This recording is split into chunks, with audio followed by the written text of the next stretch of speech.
नमस्कार दोस्तों। पिछली क्लास में अपन ने क्या पढ़ा था? पिछली क्लास में अपन ने शायद चौहान वंश के बारे में, चौहान वंश की प्रारंभिक जानकारी के बारे में पढ़ा था। अपन आज क्या पढ़ने वाले हैं?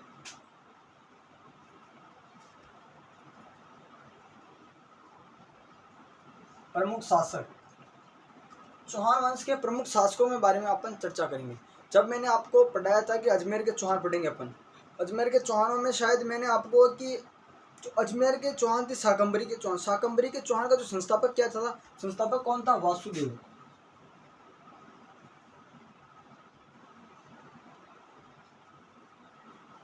वासुदेव चौहान वंश का वास्तविक संस्थापक चौहान वंश को माना जाता है। लेकिन इसके बाद में जो आता है एक शासक आता है चंदन राज। वासुदेव के बाद में तीसरे नंबर पर जो शासक आता है जिसका नाम था चंदन राज, उसको वास्तविक संस्थापक माना जाता है। लेकिन मूल पुरुष माना जाता है इसको, यानी कि वासुदेव था ना। वासुदेव ने सन 551 में चौहान वंश की स्थापना की थी। कहाँ पे? सपाद सांबर में। चौहान वंश की स्थापना सपाद सांबर में की थी। किसने? वासुदेव चौहान ने। तो यानी कि 551 में सपाद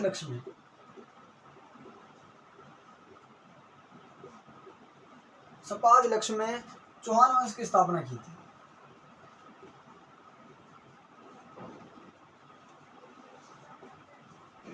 पाँच सौ इक्यावन में चौहान वंश की स्थापना किसने की थी? वासुदेव चौहान ने। कहाँ की थी? सपाद लक्ष्मी। और सपाद लक्ष्य को सांबर भी कह सकते हैं। सांबर। चौहान वंश की स्थापना 551 में हुई थी। किसके द्वारा की गई थी? तो वासुदेव चौहान के पहला शासक ही, प्रारंभिक शासक माना जाता है इसको।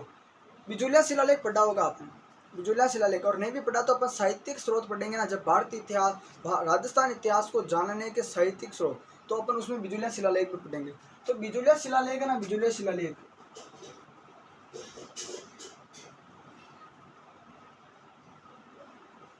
बिजुलिया शिलालेख,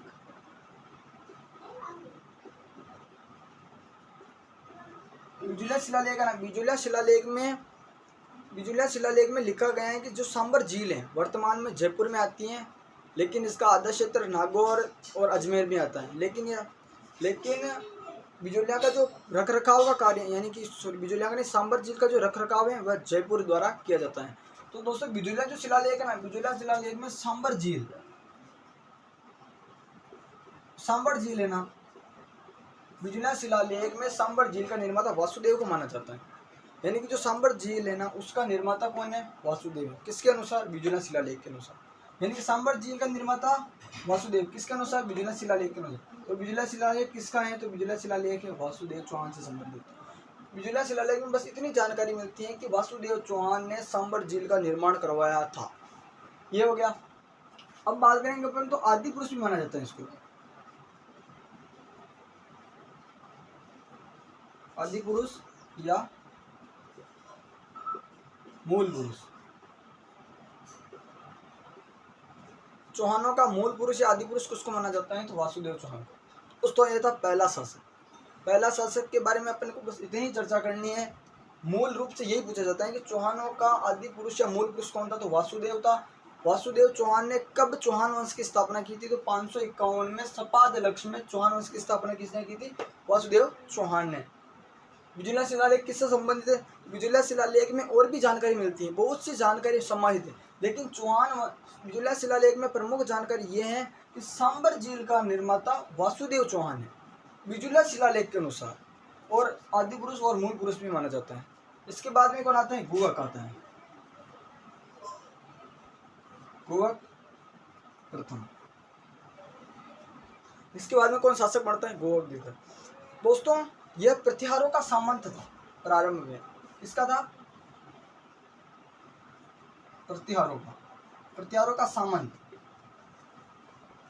प्रारंभ में प्रतिहारों का सामंत था ये। इसने है ना, इसने कुछ नहीं करवाया। इसके अपन सामान्य जानकारी देखें तो आप, जीण माता कहाँ पे? जीण माता है सीकर में, हर्षनाथ पर्वत पर। तो दोस्तों इसने हर्षनाथ पर्वत है,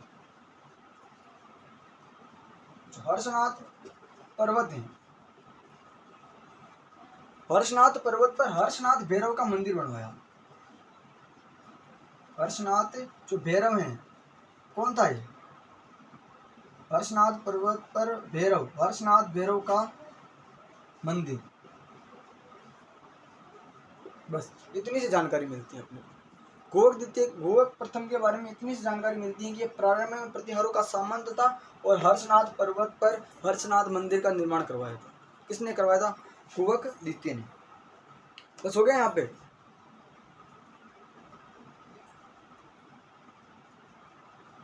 यहाँ पे क्लियर? हर्ष प्रारंभ में गोवक द्वितीय सामंत था किसका? हर्षनाथ पर्वत पर हर्ष भैरव का मंदिर बनवाया था किसने? गोवक प्रथम ने। अब आगे जानकारी करते हैं। इनके बाद में एक शासक आता है, बहुत ही महत्वपूर्ण शासक है, उसके बारे में चर्चा होना भी अति जरूरी है। तो कौन था वो? उसका नाम था चंदन राज, है ना? चंदन राज था। तो चंदन राज के बारे में अपन चर्चा कर रहे हैं। यहाँ तक तो क्लियर हो गया ना? वासुदेव चौहान 551 में सपाद लक्ष्य में चौहान वंश की स्थापना की। आदि पुरुष या मूल पुरुष कहा जाता है। बिजुला शिलालेख के अनुसार सांबर जिले का निर्माता वासुदेव चौहान को माना जाता है। गोवक द्वितीय के बारे में अपन ने चर्चा कर लिया। प्रतिहार चौहानों का सामंत था। प्रतिहारों का सामंत था गोवक द्वितीय। बिजुला हर्षनाथ पर्वत पर हर्षनाथ भैरव मंदिर का निर्माण करवाया। एक और चीज देख लो आप, तो क्या है ये जो हर्षनाथ भैरव है, ये हर्ष है ना, जीर्ण माता का जीर्ण माता है, जीर्ण माता का भाई था ये हर्षनाथ। हर्ष भैरव मंदिर जीर्ण माता का भाई था। और अगर हर्ष ये इष्ट देव माना जाता है, चौहानों का इष्ट देव भी माना जाता है इसको। आगे बात करेंगे, आगे देखते हैं किसके बारे में चर्चा करते हैं अपन? चंदन राज के बारे में।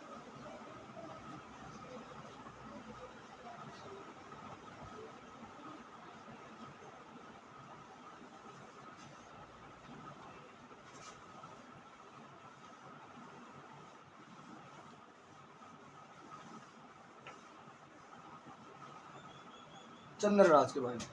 कौन था? चंदन राज।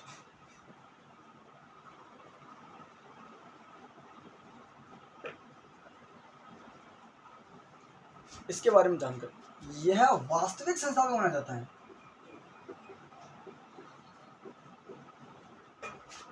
वास्तविक चौहान वंश का वास्तविक संस्थापक माना जाता है। कौन? चंदन राज। एक बार जब चंदन राज था, चंदन राज के समय में दिल्ली पर किनका राज था? तोमरों का राज था।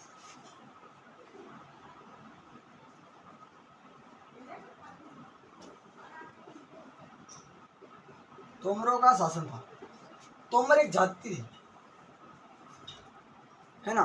तोमर एक जाति थी। और अपन जब पढ़ेंगे ना, पृथ्वीराज चौहान के जो नाना जी थे अनंगपाल भी तोमर थे, और अनंगपाल भी दिल्ली के ही शासक थे। तो दोस्तों, जो दिल्ली के शासक कौन थे उस समय? तोमर था।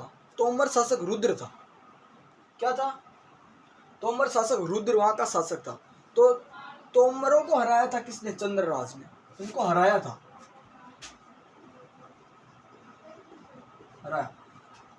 दिल्ली शासक रुद्र व चंदन राज, इन दोनों के मध्य युद्ध भी होता है। इन दोनों के मध्य युद्ध होता है और विजय होती है इसकी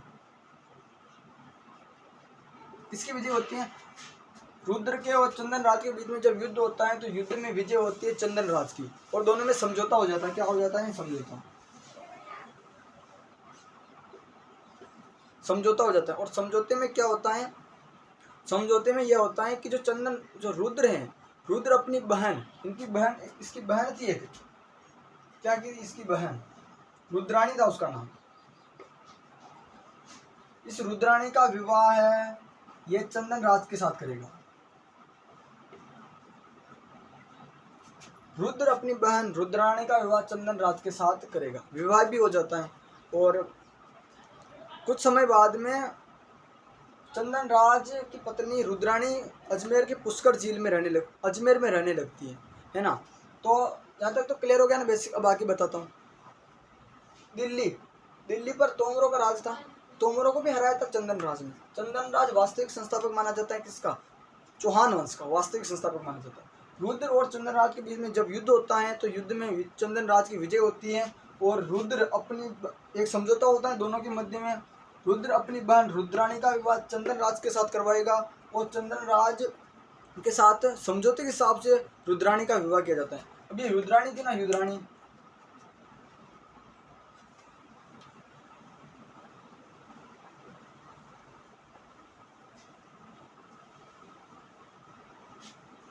जो रुद्राणी थी ना, रुद्राणी,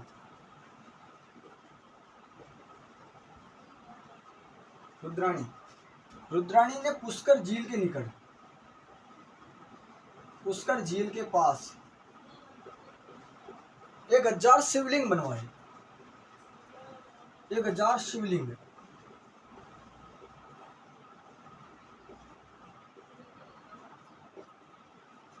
रुद्राणी कौन थी, किसकी पुत्र बहन थी? रुद्राणी थी रुद्रराज, यानी कि जो तोमर शासक रुद्र था उसकी बहन थी रुद्राणी। रुद्राणी ने पुष्कर झील में 1000, पुष्कर झील के पास 1000 शिवलिंगों का निर्माण भी करवाया। दोस्तों ये रुद्राणी थी ना, रुद्राणी रोज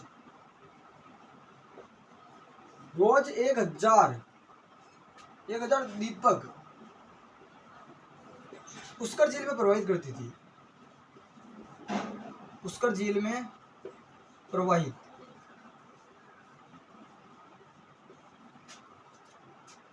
रोज 1000 दीपक पुष्कर झील में प्रवाहित करती थी रुद्राणी, यानी कि पुष्कर झील के निकट इसने 1000 शिवलिंगों का निर्माण भी करवाया और रोज ये 1000 दीपक, जो दीपक होते हैं ना दीपक, उसको रोज 1000 दीपकों को पुष्कर झील में प्रवाहित भी करती थी। अगर अपन रुद्राणी के उपनामों की बात करें तो दोस्तों रुद्राणी को है ना योगिनी रानी, योगिनी रानी या आत्म प्रभा, दोस्तों योगिनी रुद्राणी को योगिनी रानी और आत्म प्रभा के नाम से भी जाना जाता है ना। तो यानी कि रुद्राणी को योगिनी रानी इसलिए कहा जाता है कि यह भगवान की भक्ति में, मतलब भगवान की भक्ति ज़्यादा करती थी, यह शिव की भक्त थी। ये रुद्राणी योगी की तरह जीवन जीती थी ये, इसलिए इसे योगिनी रानी और आत्म प्रभा भी कहा गया है। इसके बाद में एक शासक और आता है, उसके शासक के बारे में जानकारी लेना कोई अति आवश्यक तो नहीं है, लेकिन देख लेते हैं। पृथ्वीराज,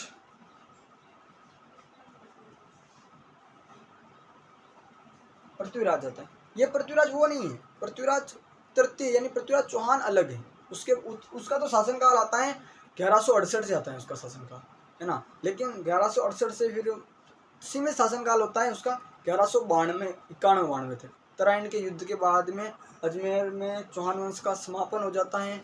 तो पृथ्वीराज के बारे में देख के ना, तो इसके जो समकालीन थे, इनके जो समकालीन थे वह थे कन्नौज के कौन, प्रतिहार शासक वत्सराज।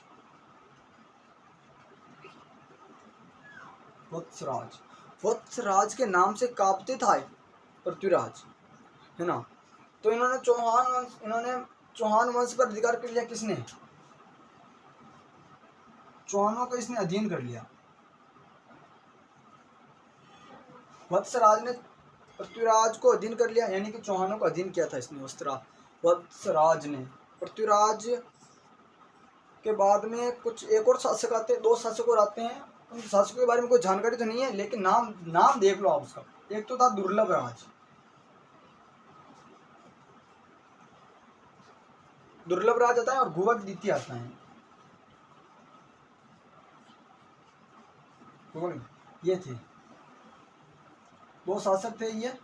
अपन ने चंद्र राज के बारे में चर्चा कर ली। वास्तविक संस्थापक माना जाता है ये रुद्राणी, यानी कि रुद्र का और चंदन राज का चंदन राज जब दिल्ली पर आक्रमण करता है तो वहाँ का शासक होता है रुद्र के और चंदन राज के बीच में जब युद्ध होता है तो रुद्र हार जाता है चंदन राज से, और चंदन राज और रुद्र के मध्य एक समझौता होता है कि रुद्र अपनी बहन रुद्राणी का विवाह चंदन राज के साथ करवाएगा, है ना। तो समझौते के तहत रुद्र अपनी बहन रुद्राणी का विवाह चंदन राज के साथ करा देता है। जो रुद्राणी थी, रुद्राणी पुष्कर झील के पास 1000 शिवलिंग बनवाई इसने। रुद्राणी रोज सुबह 1000 दीपक पुष्कर झील में प्रवाहित करती थी, इसी कारण इसे योगिनी रानी या फिर आत्म प्रभा भी कहा गया। तो दोस्तों आज अपन ने जानकारी ली सभी शासकों, जो महत्वपूर्ण शासक नहीं थे, ये प्रारंभिक शासकों के बारे में अपन ने चर्चा कर ली।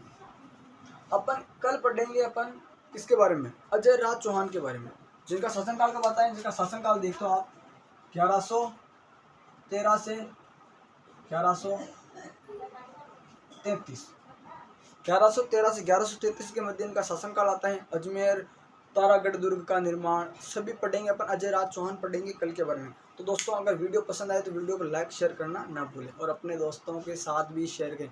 ओके, थैंक यू, धन्यवाद।